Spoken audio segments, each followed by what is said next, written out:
Thank you po. Isang order. Yun. Subukan na natin.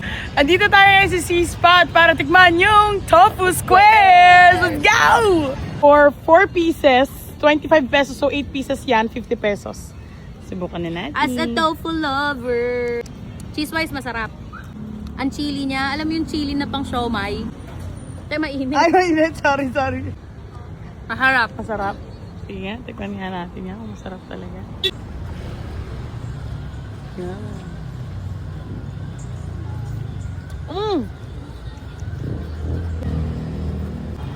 Hindi nagko-contradict yung lasa ng cheese pati ng chili something nila. So, sarap. Masarap nga actually. Tapos yung pagkaluto nung tofu. Sarap ng cheese sauce in fairness.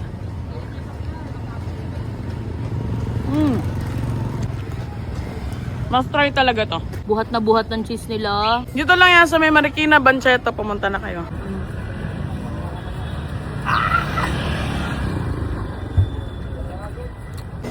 Simutin natin. Masarap kasi yung cheese eh.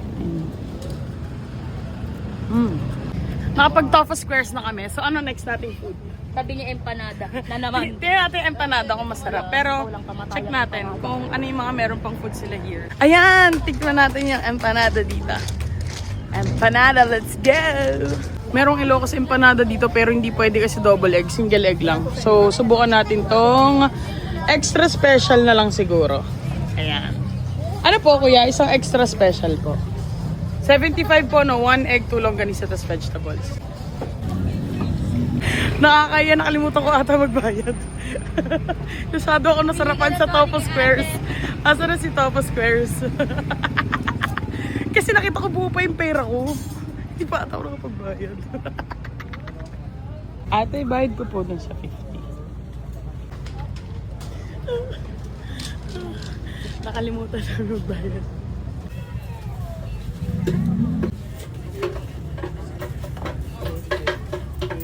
Ilocos empanada, tara dito sa may Bancheta, Marikina. 75 pesos lang to ang kanilang special empanada.